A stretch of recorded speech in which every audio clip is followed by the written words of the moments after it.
欢迎来到小九聊剧，今天小九带来短篇。意下梅花三弄。人到晚年时，总是会追忆起许多已经破碎不堪的记忆，但在那些由无数零散记忆与光阴交织的日子中，陆毅总能清晰地忆起初见金夏时的场景，如刻在骨子里一般，一辈子都无法忘却了。那天甲板上几近无风，天空更是难得的明媚了起来。因长期处在逼仄的空间内，陆毅颇有些烦躁地走出客舱，欲到甲板上透透气。纷杂的人群中，他一眼便注意到了金夏，倒不是因他有着倾国之姿，只是在一众人群中，他是最为突出的。清爽利落的及肩短发，用天蓝色发带沿着尾端轻轻系住，只一个人静静地靠在甲板上的遮光处，默读着手上的书卷。若他没看错，应是最近才出的医术典籍。周遭聒噪的人群似乎与他一点干系都没有。陆毅很少看到全身着素衣的女子，更是没见过手捧医术的女子。他素日接触的那些莺莺燕燕，大多是香腮胜雪，旗袍傍身，可似他一般，从未见之。但他也只是微微打量了半晌，便挪开了视线。乱世之中，稍有差错，便会步入万劫不复之地。只是当陆毅看着这名素衣女子返舱时，他终是再次抬起了自己的眼眸。061号客舱的客人，自己对面的舱房。陆毅一向是不喜黑夜的，黑夜过于漫长，总是会勾起一些令人不那么愉快的往事。黑夜有时又如同一只猛兽一般，总能轻而易举地将他心中最后一道防线一并击散。夜深人静，辗转反侧之际，他发觉有人悄悄地拧开了自己舱房的门把手。陆毅不动声色地将手探入枕头底下，见人影将至，一个迅速翻身，便将枪口抵着来者的后脑勺。说吧，这次又是谁派你来的？黑影却不肯答话，反而企图挣扎。枪声响起，空气中霎时氤氲着血腥气味，再动就是右腿了。半晌之后，便听见有呜咽声起，接着黑影便一动不动地倒在了地上。他颇为烦躁地按亮案桌上的台灯，又将地上人的面罩揭开，却见有股股黑血沿着他的嘴角渗出。死尸是严家人惯用的伎俩。许是枪声惊动了船上的人，一时走廊上的灯纷纷亮了起来，竟恍若白昼。接着便听见有人怒吼道：“给我一个房间一个房间的排查！060和061号客舱是头等舱，一时应该无法排查到这里。”陆毅略有些头疼地看着倒在地上的蒙面者，倒不是惧怕自己被排查出来，只是方一回国便给老爷子惹了麻烦，恐怕到家后又要被老爷子说教一番了。先生，需要帮忙吗？陆毅闻言，抬头却见061号舱房的客人站在门口，又往回指了指自己屋内，略为轻快道：“或许我们遇到了同样的麻烦呢。”陆毅偏头望去，却见他的房内同样躺着一位了无声息的黑衣人，但不是枪杀。他来了兴趣：“小姐想要我怎么帮忙？”房间有些闷热，想开窗透透气。060号房间与061号房间一般所住皆是贵客。排查到这两个房间时，大副明显放软了语气，只在舱房外喊话道：“袁小姐，陆先生，我们需要照例搜查，劳烦将舱门打开。”袁小姐。陆毅淡淡瞥了一眼站在自己床前的女子，皱眉示意她去开门。头等舱一般只有2个房间，且进入头等舱的走廊上另有隔间阻拦。是故，当金夏拉开舱房时，大副着实吃了一惊。他万万没想到袁小姐和陆先生会同处一个房间。金夏只是抱着胳膊，淡淡地对大副说道：“需要排查什么？请便吧。”大副自然是不敢造次的，只是客气进屋环绕了一圈后便退了出来，又沈笑道：“不敢当，不敢当，冒昧问一句，袁小姐为何会在陆先生舱房内？”虽是一脸谄媚与沈笑，可眼中却透露出丝丝古怪与令人作呕的金光。金夏只是将自己的头发往后撩了撩，又指着躺在床上的陆毅，不动声色道：“陆先生身体不适，现在是我的病人。怎么，有什么问题吗？”“陆先生病了，让我看看。”正当大副要往屋内闯的时候，却立马被金夏给堵了回去。接着便听金夏冷笑道：“敢问大夫是医生吗？”见金夏一直堵在门口不让进，大夫只好伸着脖子往屋内张望了2眼，一时倒也看得不真切。于是大夫顺势下了个台阶，一边往外退出，一边向2人致歉道：“不好意思，打扰2位休息了。若是换做其他乘客，估计还未待他发话，打手便已开始了行动。可在这艘船开驰之前，他与船长便早已得到了警示，万万不可去惹头等舱的2位，尤其是060号舱房的客人。人离去后，金夏又警觉地将舱房门关上，复又折回陆毅屋内，打趣道：“现在陆先生可以不用装病了。”陆毅从床上坐了起来，静静地看了会儿金夏，突然眯着眼笑了起来。此番倒是要重新认识一下袁小姐了，能杀人于无形之中的女子，我还真没见过。金夏闻言，倒是颇不在意道：“学医之人，知道如何配制药方来保护自己，是不足为奇的。”随即便指着陆毅屋内的窗户，反问道：“陆先生抛尸沉海，不也是毫无惧色吗？”见陆毅不答，又半带感慨道：“有时候并非我有意如此，只是恰逢乱世，保全自我极是难事。”他也想过，自己若是在父兄的羽翼下自在翱翔，并不会如现在一般日日夜夜提心吊胆，不必时刻在身上备好毒粉，孤身一人重洋之外，整日以提防为生。但他知道，他不能。从袁父决定将他送到日本留学那一刻起，他就知道此生自己不再属于任何人，无关世家千金身份，无关袁家声威名望，只关民族与家国。有时我们都挺像的，不是吗？那是那天金夏离开陆毅房间时说的最后一句话。从神户乘船到上海大约需要3天左右，除却那天甲板首次见面，加上中途遇刺风波以外，陆毅几乎再也没有见过061号房间的袁小姐。她的房门日夜紧闭，他也甚少再去甲板上活动，直到下船时都未曾再次见着她。一扇门外，一指之间却深深充斥着提防之意。陆毅抵达上海码头时，是蓝清玄前来迎接。见着陆毅，蓝清玄依旧是吊儿郎当的帮他接过箱子，嬉皮笑脸道：“陆大公子舍得回国了？”陆毅没好气的白了他一眼，径直率先走去。蓝清玄忙追了上去，边喘着气边打趣道：“3年未见，陆公子的脾气日益增长了。”又故作高深道：“亏得老爷子还张罗着给你找门亲事，就你这臭脾气，啧，哪个姑娘家会看上你哦？”陆毅只是淡淡瞥了他一眼：“你还是先解决好米儿的事情，再来管我吧。”果然，蓝清玄瞬间不语。看着吃瘪的蓝清玄，陆毅倒是颇为认真道：“早些年我便早已和父亲说过，婚姻大事由我自己选择，我不想娶一位我不喜欢的妻子，耽误了他的年华。于我而言，则一成守一人足矣。”蓝清玄诧异地瞪着眼睛：“如此说来，你有喜欢的姑娘了？”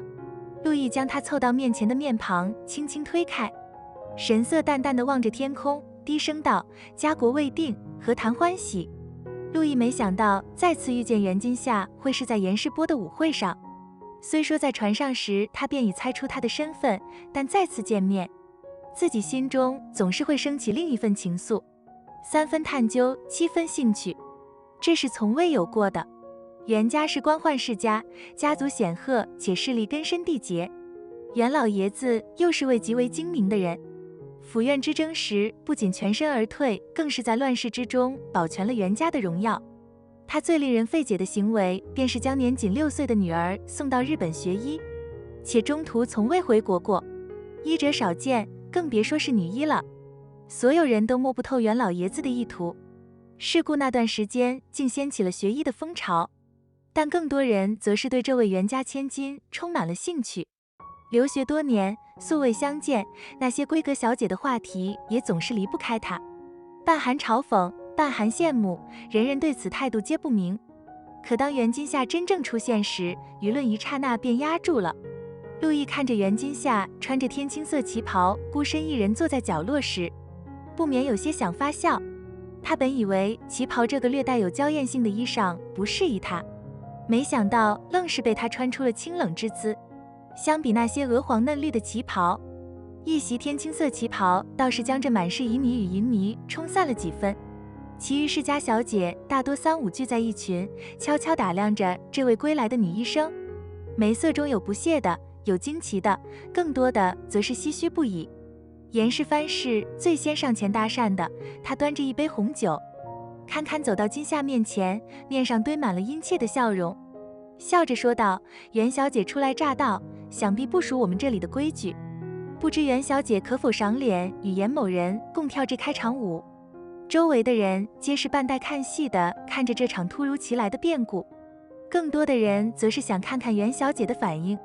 未料金夏却是淡淡避开了严世蕃的手，语气更是颇为不在意道：“此番恐怕是要扫严公子的兴了，我已经有舞伴了。”闻言，严世蕃倒是诧异着，严某人倒想看看袁小姐的舞伴了，却不料金夏只是淡淡看了严世蕃一眼，又轻晃酒杯说道：“我的舞伴是陆毅，只不过现下和他走散了。”声量虽小，却掷地有声。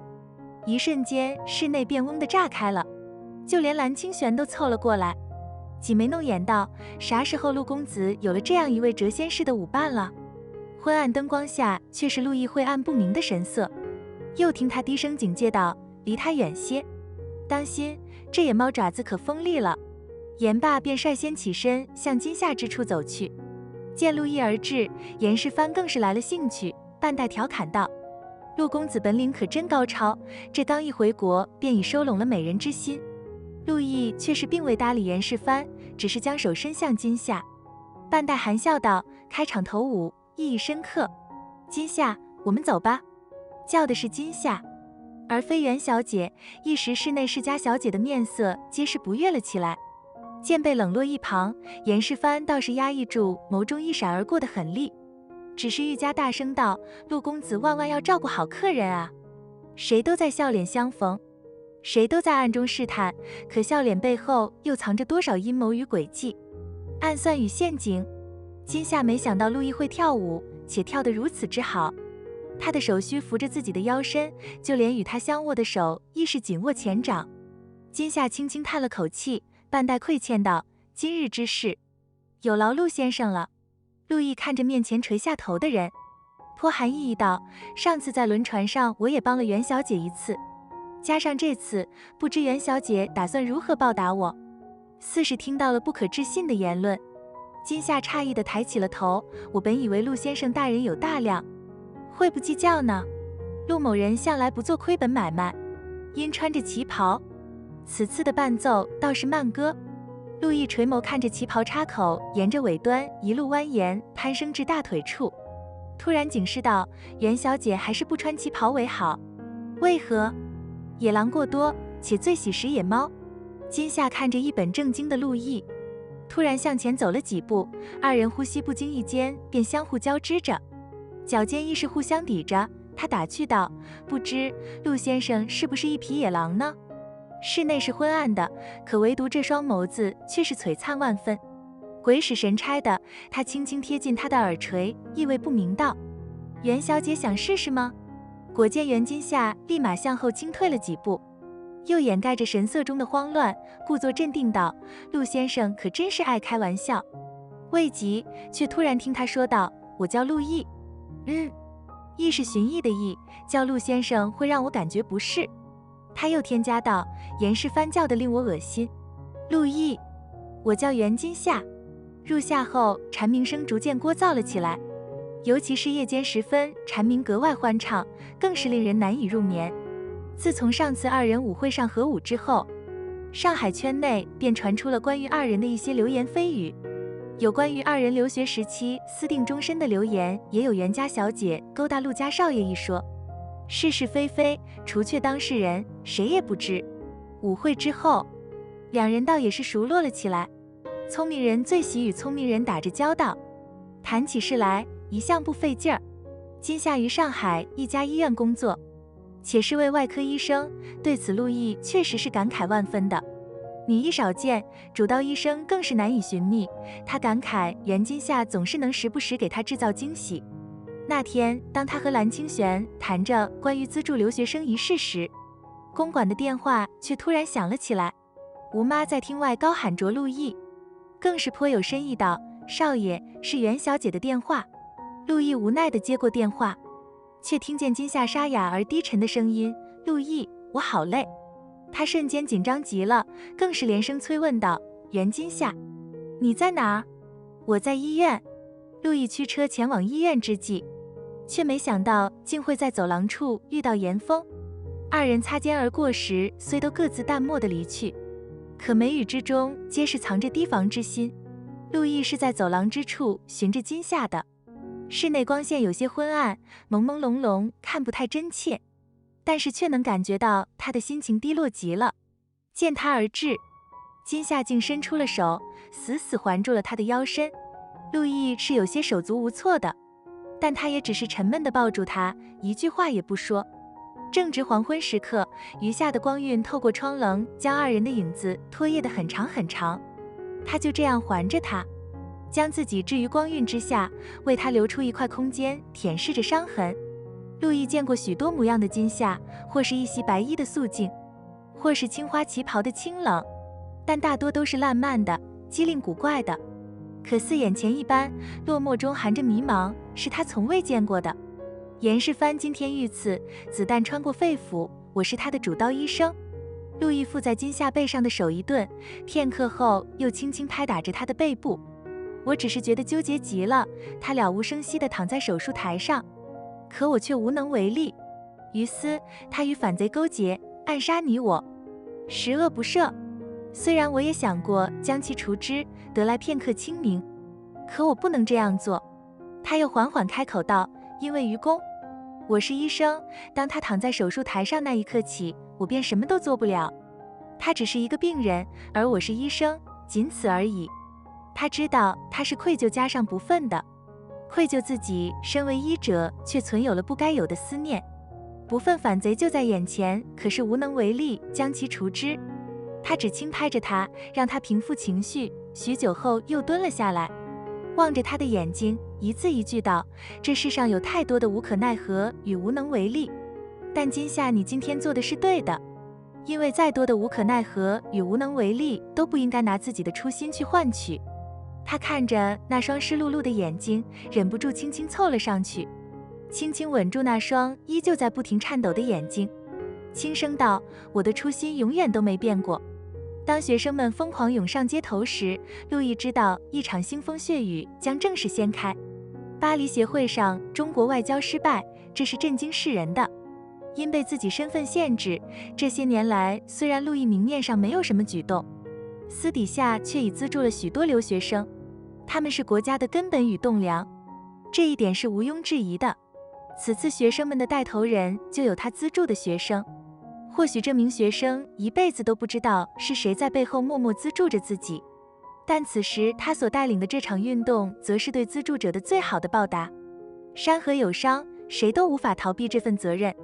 那天金夏下班后，第一时间便是去了陆家府邸。他指着报纸上刊登的曹汝霖住所被烧几个大字，皱眉道：“这样不行，学生们会被拿来当做他们的枪口的。”陆毅将满是焦虑的金夏拉到沙发上，温声宽慰着他，正值年轻气盛时，自当是热血冲头，何况中国人已经忘了站起来是什么样的滋味了。只有先有个带头人，才能有更多人响应站起。尽管这个过程是撕裂伤口的疼痛。接着他又给金夏倒了杯茶，打趣着：“我想袁小姐回国不仅仅是为了为中国医术贡献力量吧。”金夏无奈地撇了撇嘴，每次陆毅唤她袁小姐时，嘴里总是吐不出好话。她拨弄着茶碗中的茶水，似是追忆着往事，轻声说道：“是啊，我的确存了私心，不仅是为了向世界证明中国医术同样可以很优秀，也是想为世界证明女医生也可以很优秀。那些因身份不同而待遇不同的事情，她不愿再见到了。那些仅仅因她是女儿身而看低她的嘴脸，她也不愿再看到了。你一直都很优秀。”金夏诧异地抬起头，望着陆毅，却见他极为正经道：“从我第一次见你到现在，袁金夏的初心一直未变，一直勇往直前。半晌，他从怀中掏出了一个翠绿色的指环，认真道：“今夏，乱世之中，你愿意与我守白头之约吗？你愿意与我守白头之约吗？”1949年开国大典，陆毅和袁今夏共同受邀，头一次一起去了北京。半旬老人已是双白头发，可当看到飞机从天安门广场上呼啸而行时，二个人却像个孩子一样哭了出来。万般苦难，他们守了过来；万般国难，他们挺了过来。终究守得浩浩山河，附上白头之约。那些迟来的幸福，应有的喜悦，终于在这一天尽数到来。那天，袁今夏在阳光下看着翠绿色指环散发着柔色光晕，突然笑着对陆毅说道：“这些年来，我从未后悔过。从接过指环那一刻起，我便知道，此生我只属于陆毅了。”后记：香港回归那一天，陆毅第一件事便是吩咐陆子柔带他去墓园。清早的墓园没有一个人，雨后新雨，墓园中的绿叶更是染上了一层翠色。陆毅熟练地来到了一处墓碑前，细细地擦拭着墓碑上的照片。那是今夏一袭素衣的模样，也是陆毅第一次见到今夏的模样。陆子柔将几盒酥饼奉上，俯下身去，温声对着墓碑说道：“奶奶，今天香港回归了。”陆毅看着略有些发黄的照片，突然哑了声响，低声道：“10年了，你都未曾入我梦境。我思索着也该去找你了。你生前最挂念香港回归一事，我替你盼了这么多年，总算盼来了。今日香港回归，我要和你说一声。”他看着墓碑上泛黄的照片，一时竟愣了神。墓园起了风，陆子柔怕陆毅染了风寒，只得催促道：“爷爷，风大了，咱们明日再来看奶奶吧。”这次陆毅倒是没有倔强不肯走，乖乖地坐在了轮椅上，任凭陆子柔推着自己。只是这一路的话格外多了些。阿柔啊，以后结婚一定要找的可以相伴一生的。世间夫妇，固不可彼此相仇，亦不可过于情笃。似我与你奶奶一般，情分过深，当她离我而去时，寸心欲碎。小孩子对长辈的往事总是好奇万分的。陆子柔询问道：“爷爷，听说你与奶奶结婚时，很多人前来观礼，轰动一时啊。有关你奶奶的事，我是最为上心的。两人是在1921年成的亲，彼时陆毅正值26，袁今夏23，都是最好的年华。婚礼上的誓词，至今他还记得清清楚楚。喜今日两姓联姻，一堂缔约，阳元永结，匹配同称。看此日桃花灼灼，一世一家，补他年瓜蝶绵绵，耳昌耳赤，仅以白头之约。书向红笺，好将红叶之盟载明渊谱。可惜这白头之约，终究是未能共同守约。”见陆毅愣了神，陆子柔轻声唤道：“爷爷，奶奶当年是国内鼎鼎有名的外科专家，爷爷资助的那些大学生，后来大多都是极有出息。您二位可谓是功成而退，只是为什么后来隐退江南呢？你奶奶的功名成就是我万万不及的。她也曾经说过，她的所有一切都是有一位开明的父亲，没有将她当作金丝雀养着，没有将她变成笼中鸟，而是让她成为梁下雨燕。她最喜江南，当年日军肆虐时，我们四处奔波，中途她也跟我受了苦。年少时，我们受到严世蕃的迫害与猜忌；中年时，山河有难，更是四处奔波。晚年之际，我便带她回了江南。她最爱扬州，喜欢听曲看画本子，乡间夫妇也是极好的。她最爱梅花三弄那一曲，梅花一弄断人肠，梅花二弄费思量，梅花三弄生死许。她喜欢在无数个夜深人静的晚窝在他的怀中，闭眼轻哼着一些不成样调调，边感慨古人的琴律之美，边给他找着乐子。那些往事如一幅幅画卷一样展开，那些往事如一幕幕情节一般放映，勾勒出那些最为美好的年华。乱世之中，我能与他相遇相识，相爱相守，这便是上苍赐予我的最大恩惠了。那是陆毅对陆子柔说的最后一番话。陆毅第二天未能去成墓园，因为他直接去找了袁今夏。对于陆毅的离世，陆子柔虽感悲痛，却又欣喜，欣喜他们终于可以再度相遇了。他的奶奶是1987年因疾去世的。去世那天，路易险些随他一起去了，但是只一句话，便让他有了生还的念想。袁今夏说：“路易，你一定要帮我看到香港回归那一天，不然就算你来了，我也不会理你的。”陆子柔知道自己爷爷是靠着这一念想硬挺到了今日。1997年香港回归，他也104了，既然叮嘱与寄托已然完成，他也能心安的去寻他了。路易下葬那一天，几日来的阴雨天更是难得的放了晴。陆子柔扶着路易的棺木，缓缓地往墓园处走。他望着明媚的天空，望着望着便笑了起来，因为他看到了爷爷与奶奶再度相遇，看到了当年甲板上少年眼中有着一丝压不住的惊艳与刻意隐藏的眷恋。许是那一眼便定了一辈子吧。感谢观看，本故事已完结。